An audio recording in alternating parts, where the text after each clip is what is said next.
चिंता क्या है? चिंता करने का मतलब कारण क्या है? वास्तव में चिंता करने का क्या मतलब है? चिंता क्या है? आइए कुछ विचारों को ध्यान में रखते हुए उसी का पता लगाते हैं। हम अपने रोज के जीवन में अनेक परिस्थितियों का सामना करते हैं और अपने बारे में सोचते हैं, जैसे मेरे पास अपने परिवार का निर्वाह करने के लिए पर्याप्त नहीं है, मेरी बेटी की शादी नहीं हो रही है, मेरे बेटे का क्या होगा, अगर यह काम समय पर नहीं होगा तो क्या होगा, क्या मैं अपनी परीक्षा में पास हो जाऊंगा, मेरे दोस्त मेरे बारे में क्या सोचेंगे, मैं लंबे समय से बीमार हूँ, मेरे साथ क्या होगा, मेरी पढ़ाई पूरी होने के बाद क्या मुझे नौकरी मिलेगी, मैंने अपनी सारी संपत्ति खो दी है, अब मैं कैसे जीऊंगा, अगर मैं मर गया तो मेरे परिवार का क्या होगा, महीने का अंत बिल्कुल करीब है, मैं सारे बिल कैसे चुकाऊंगा। उपरोक्त परिस्थितियों के आने पर हम क्या करते हैं? हम व्यथित हो जाते हैं और परिस्थितियों को संभालने में असमर्थ हो जाते हैं। जब कोई विचार एक निश्चित स्तर से आगे बढ़ जाता है तो उसे चिंता कहते हैं। ये चिंता का सही अर्थ है। विचार एक निश्चित स्तर तक किए जाने चाहिए, उसकी सीमा से अधिक नहीं करने चाहिए। जब तक विचार आपको परेशान न करता हो तो वह सामान्य है। एक बार जब विचार निश्चित स्तर से ऊपर जाकर आपको हैरान या परेशान करने लगे तो यह चिंता का विषय है और यह चिंता की एक सामान्य परिभाषा है। इस तरह ही आपका दिमाग एक साधारण विचार से चिंता और अत्यधिक सोच में चला जाता है। जब हम किसी भी परिस्थिति का सामना करते हैं तब हमारा मन शुरू में उसके फायदे और नुकसान के बारे में सोचता है। कुछ समय बाद विचार मन बदल जाता है और दुख उत्पन्न होता है। जब ये बदला हुआ सोच या विचार लगातार जारी रहता है तो घुटन होने लगती है। विचार अगर ऐसे ही परेशान करते रहे तो चिंताएं पैदा होंगी। चिंता सारी सच्ची समझ और ज्ञान को अंधा बनाकर तोड़ देती है।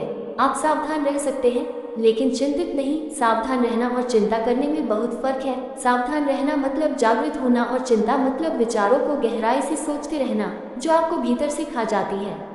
तो सरल शब्दों में चिंता का क्या मतलब है? चिंता मतलब लगातार विचार करते रहना कि अब मैं क्या करूं या अब क्या होगा। और चिंता करने से काम में रुकावट आती है। सब काम देर से होते हैं। परम पूज्य दादा भगवान कहते हैं, जब आप चिंता करना शुरू करते हैं तो आपको पता होना चाहिए कि हाथ में लिया हुआ काम बर्बाद हो जाएगा। और अगर आपको चिंता नहीं है तो आप निश्चिंत रहे कि आपका काम अच्छा होने वाला है। चिंता किसी भी काम में बाधक है।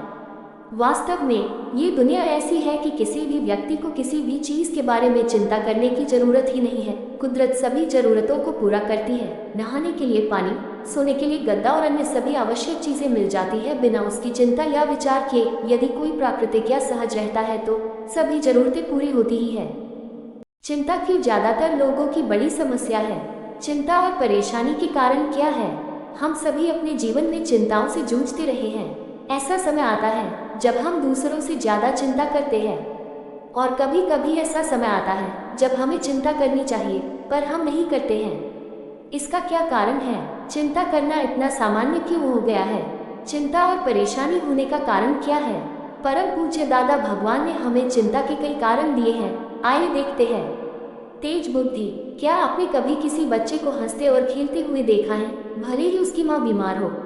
बल्कि उसका 20 साल का भाई अपनी माँ के लिए बहुत चिंतित होता है। क्या आपने देखा है कि मजदूर रोज अच्छी तरह से सोता है जबकि एक अमीर व्यावसायिक अधिकारी लगातार चिंता में रहता है? अमीर लोगों की तुलना में मजदूर लोग ज्यादा संतुष्ट होते हैं जब उनकी जरूरतें पूरी हो जाती हैं, रोटी, कपड़े और मकान से, जबकि अमीर लोगों को उनकी जरूरतों के बारे में सोचने की जरूरत नहीं रहती, फिर भी वे चिंता करते हैं। इस भिन्नता का क्या कारण है? तेज बुद्धि। यह एक पहला कारण है सामान्य चिंता होने का। बुद्धि जितनी तेज होगी, आंतरिक दुख भी उतना ही ज्यादा होगा। तेज बुद्धि वाला व्यक्ति किसी भी स्थिति का विश्लेषण बहुत जल्दी करेगा और बहुत जल्दी फायदे और नुकसान के बारे में सोचने में सक्षम होता है। कुछ ही सेकंड के अंदर उनके पास कई विचार होते हैं और उनका दिमाग सोच को रोकने में सक्षम नहीं होता है। ये तेज बुद्धि उनके दुख और चिंता का कारण बनता है। लालच।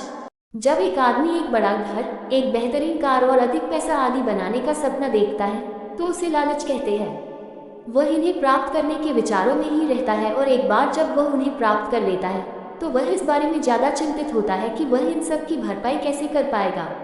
तो चिंता सबकी आदत बनने का एक कारण लालच है। जब कुछ गलत होता है, क्या आप कभी ऐसी स्थिति में आए हो जो गलत हो गई हो और आप परिस्थितियों के परिणाम के बारे में चिंता करना शुरू कर देते हो? जब परिणाम संभालने की स्थिति में होते हैं तो चिंता नहीं होती है। जब परिणाम विपरीत होने की गहराई से जुड़े हो तो चिंताएं हो जाती है। ये भी चिंता के सबसे सामान्य कारणों में से एक है। दोष, क्रोध, मान, माया, लोभ, घृणा।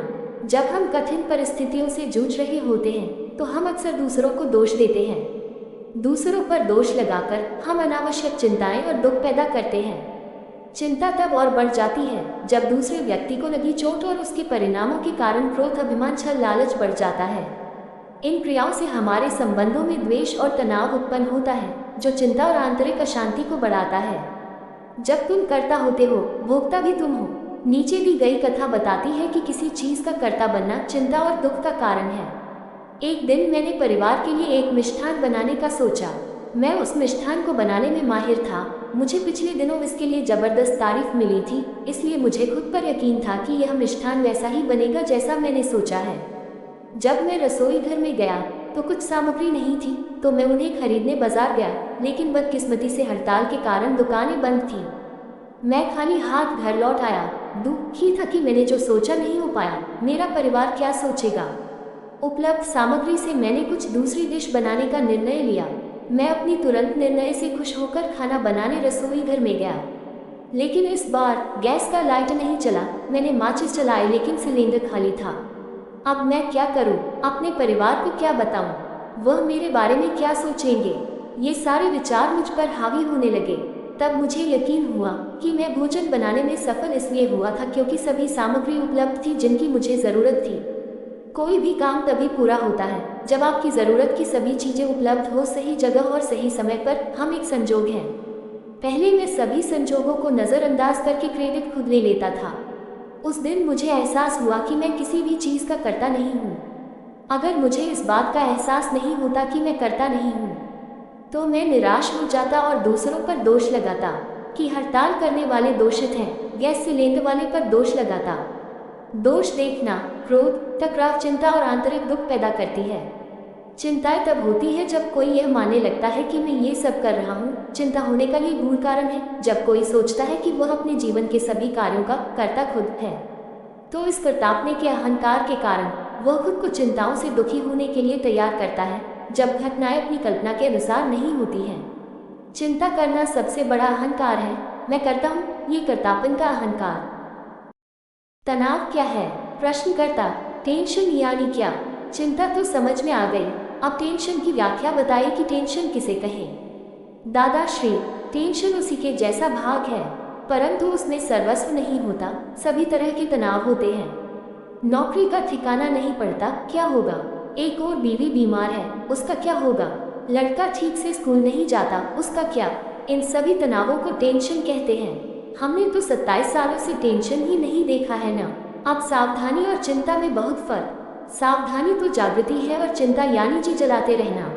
क्या मैं चिंता रहित रहकर व्यापार कर सकता हूँ?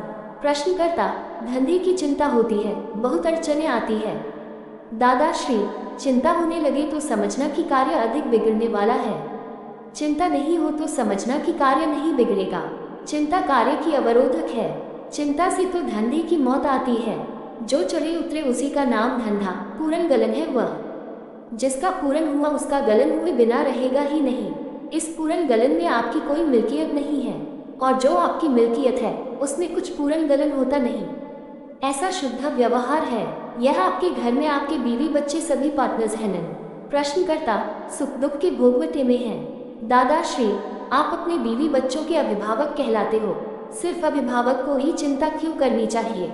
और घर वाले तो उल्टा कहते हैं कि आप हमारी चिंता मत करना। चिंता से कुछ बढ़ जाता है क्या? प्रश्नकर्ता, नहीं बढ़ता। दादाश्री, नहीं बढ़ता तो फिर वह गलत व्यापार कौन करे? यदि चिंता से बढ़ जाता हो तो करना।